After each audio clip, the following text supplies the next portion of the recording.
Caso aparte es el Renfield interpretado por López Rubio. Sirva de dato que Melchor una noche se llevó al estudio a sus amigos Gary Cooper y Dolores del Río para que lo vieran actuar.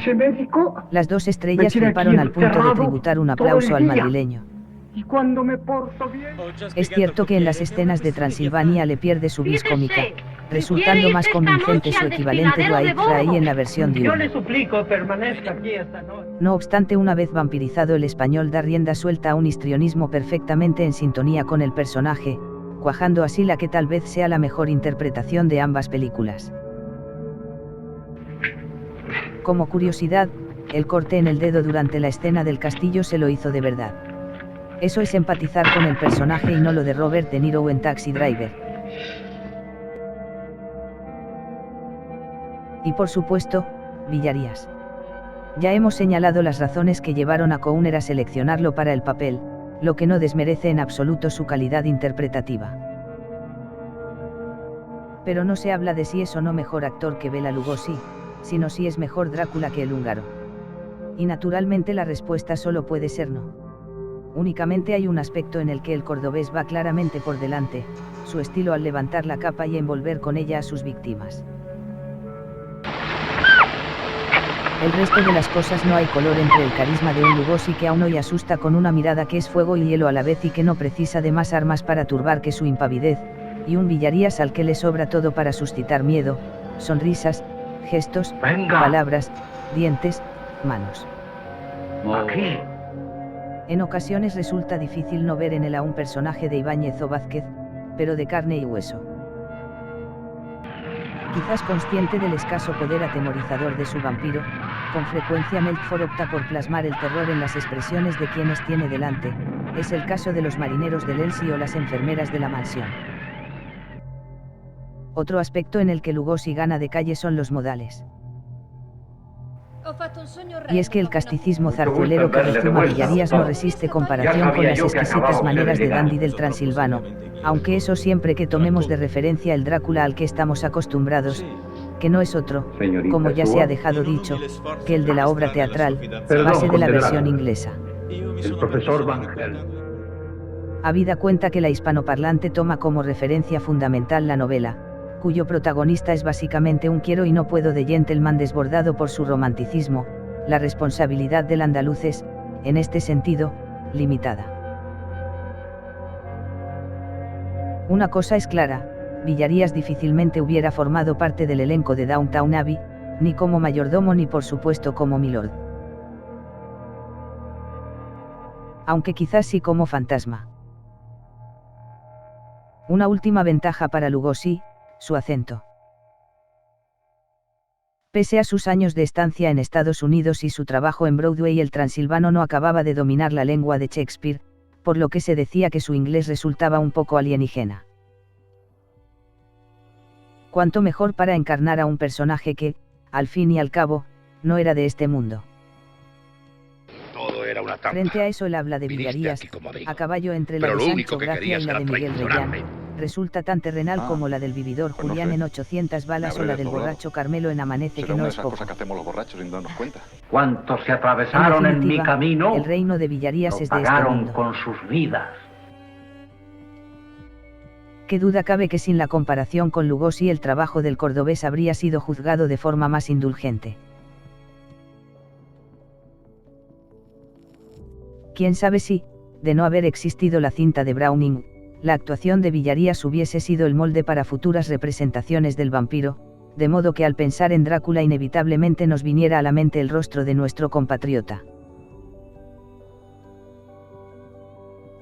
Al fin y al cabo, tampoco sería ni el primer ni el último malvado que provoca terror e hilaridad a partes iguales.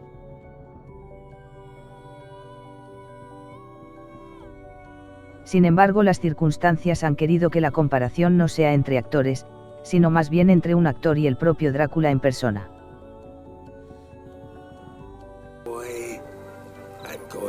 Lo que fue y se sintió Bela Lugosi hasta el final de sus días, como bien nos relató Tim Burton en Ed Wood. Y lo que Carlos Villarías no creyó ser, y si lo creyó no logró transmitirlo, siquiera durante la hora y 3/4 que dura la película. Y eso a pesar de que en más de una ocasión se quedaba al rodaje diurno para observar in situ el trabajo de sus osías, lo que nos lleva a preguntarnos: ¿y cuándo Soy dormía? Drácula. ¿Y si fuera él y no Lugosi el verdadero vampiro?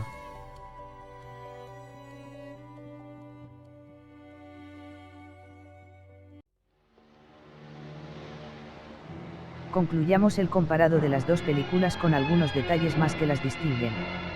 Ejemplo: la muerte de la violetera a las puertas del teatro. Ocurre en la inglesa pero no en la española. Se ignora el motivo de esta ausencia, pero dada la mayor propensión de esta última hacia lo morboso, resulta más verosímil pensar en un error de montaje o en una pérdida a posteriori que en una omisión deliberada.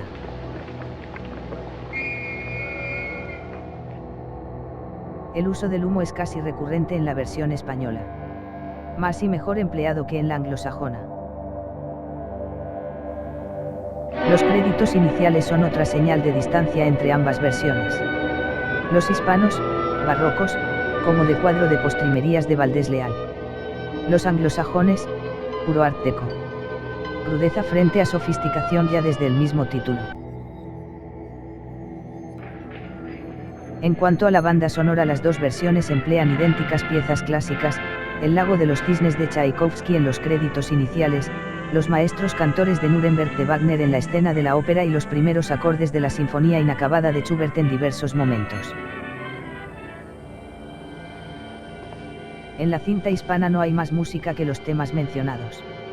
En la anglosajona sí, si bien se trata de un añadido posterior compuesto por Philip Glass por encargo de la Universal.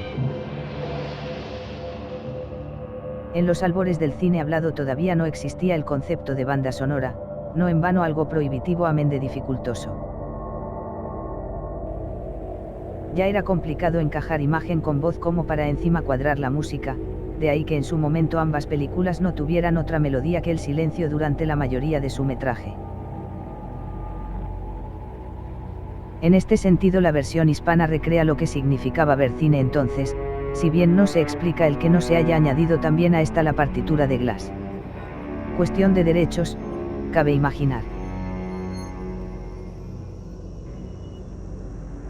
Interesante también en la española son las profundidades de campo, tanto en la escena de la vampirización de Eva como sobre todo en la final de las catacumbas, con la mexicana aproximándose desde todo lo lejos que resulta posible. Un alarde de perspectiva que anticipa en una década las innovaciones de Orson Welles y que solo se ve en la versión inglesa en la secuencia inicial del despertar del vampiro y sus doncellas. Secuencia que, como ya se dijo, parece ser la misma en ambas películas, aunque haya detalles que nos inviten a dudarlo. Claro que también esto puede deberse al desgaste de las distintas copias a lo largo de los años. ¿Quién sabe?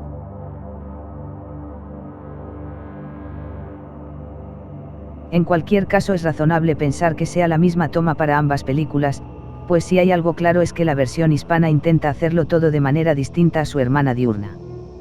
Tomar prestado sí, pero copiar nunca.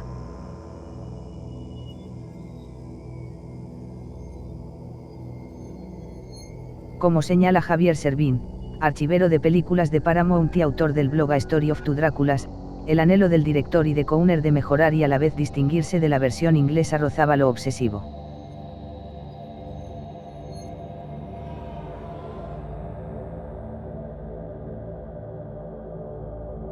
Si Browning enfocaba de derecha a izquierda, señala Servín, Melford lo hacía de izquierda a derecha, y si usaban la edición para cortar una toma larga a primer plano, él colocaba la cámara en una grúa y ampliaba el plano. De lo que no cabe duda es que el Drácula hispano es una película en sí misma y con su propia personalidad. No una simple réplica de la versión anglosajona, solo que rodada bajo la luz de la luna.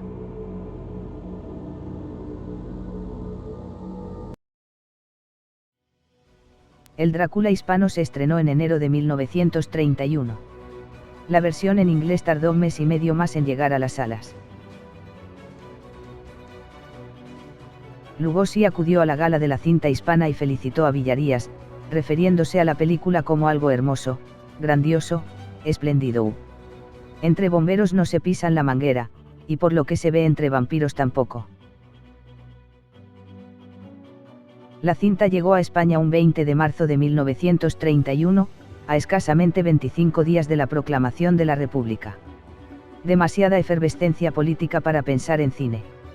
Aún así la película tuvo muy buena acogida.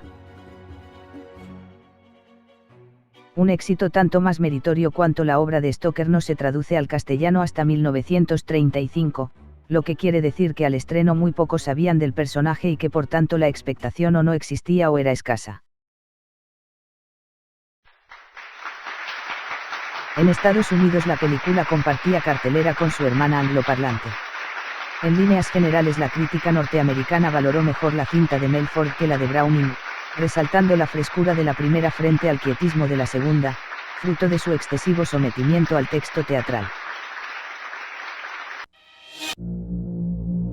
Pero otra cosa fue el público. Ahí la película hispana tenía el partido perdido de antemano, y como era de esperar, evidentes razones idiomáticas decantaron el favor del respetable estadounidense hacia la cinta en inglés.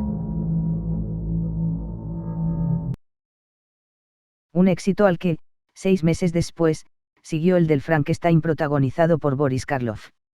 Entre ambas producciones sacaron a la Universal del colapso financiero y marcaron el camino al cine de terror durante décadas. Había nacido la Universal Classic Monsters, una factoría que hizo desfilar por las pantallas a licántropos, momias y hombres invisibles durante décadas. Aparte claro está de las secuelas del personaje de Stoker y su parentela de novias, hijas, hijos. Tendrían que llegar los Freddys y los Jasons para que el vampirismo dejara de ser el pilar básico del miedo filmado. Sin embargo el Drácula hispano quedó al margen de esa racha. En 1934 el gobierno republicano reguló el doblaje, eliminando así las dobles versiones. Comenzaba el lento proceso, demorado aún más por las circunstancias políticas, de traducción de las películas anteriores a esa fecha.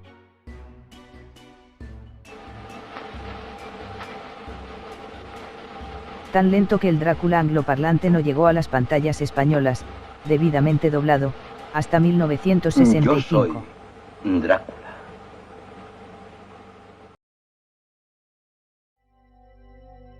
Paradójicamente el público español vio antes las secuelas del personaje interpretado por Lugosi tal como La marca del vampiro, de 1936, dirigida por el propio Ted Browning que la cinta original de 1931.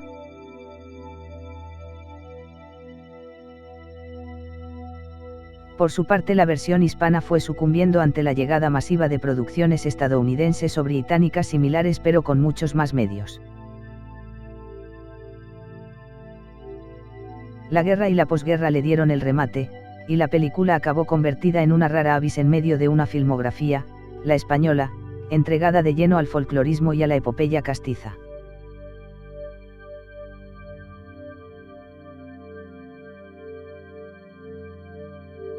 La cinta continuó proyectándose en los cines de uno y otro lado del charco hasta entrada la década de los 50. Luego sencillamente desapareció. Tanto de la memoria colectiva como de los archivos cinematográficos.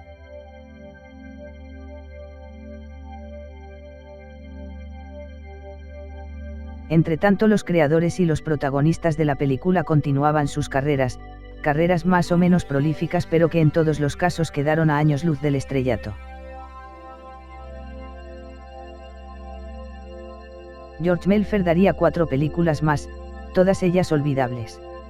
Dedicaría el resto de su vida a su faceta de actor, interpretando generalmente papeles de policía o de hombre duro. Aquí le vemos en Dancing Masters, protagonizada por Stan Laurel y Oliver Hardy.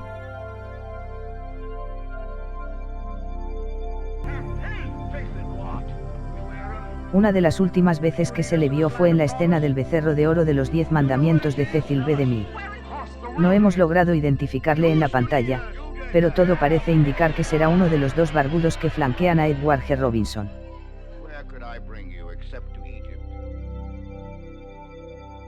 Lupita Tovar y Paul Coughner, como se ha dicho, matrimoniarían al año siguiente. El productor fundó una agencia de talentos que aún existe y que ha llevado la carrera de lo más granado de Hollywood, Marlene Dietrich, Greta Garbo, John Huston, Billy Wilder, y un interminable y talentoso etcétera.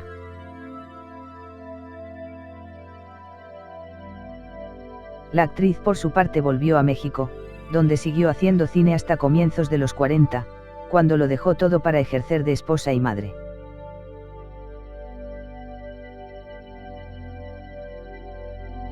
La estirpe Conner Tovar ha dejado actrices como su hija Susan, nominada al Oscar en 1959, y productores como sus nietos Chris y Paul Weald, famosos por películas como American Pie o Ant.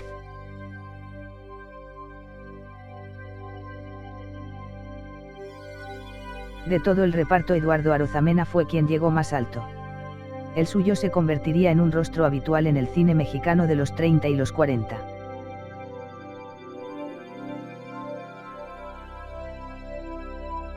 Trabajó con todos los grandes del país azteca, Negrete, María Félix, Armendáriz y el propio Cantinflas, llegando a estar nominado en los premios Ariel, los Oscars mexicanos.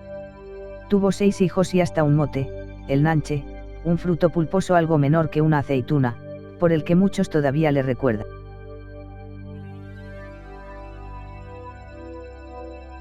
Tampoco le fue mal a Barry Norton. El argentino, cuyo verdadero nombre era Alfredo Ceviravén, tampoco pasó de extra, pero en esa labor de segunda estuvo al mando de directores de primera como Michael Curtiz o Frank Capra y compartió escenas con mitos como Marlene Dietrich o Judy Garland.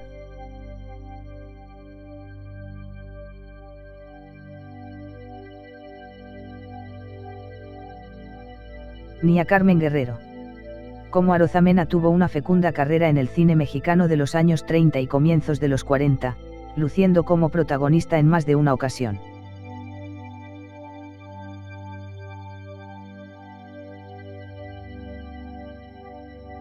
Diferente fue el destino de Álvarez Rubio, sobre todo si consideramos su brillante interpretación de Renfield. La suerte solo le deparó papeles de extra, por lo general dando vida a personajes excéntricos y raros. Le veremos en clásicos del cine patriotero de posguerra como Raza o Los últimos de Filipinas.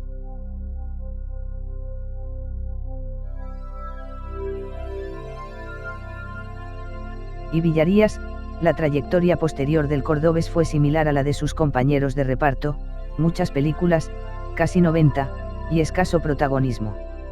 Tan solo en una, la mexicana Nostradamus, su nombre encabezaría el cartel.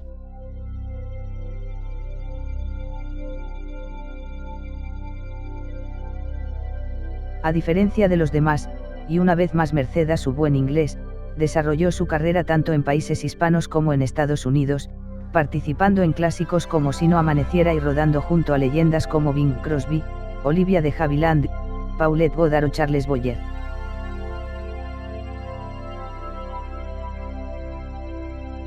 Jamás me hubiera casado con un guachinango semejante.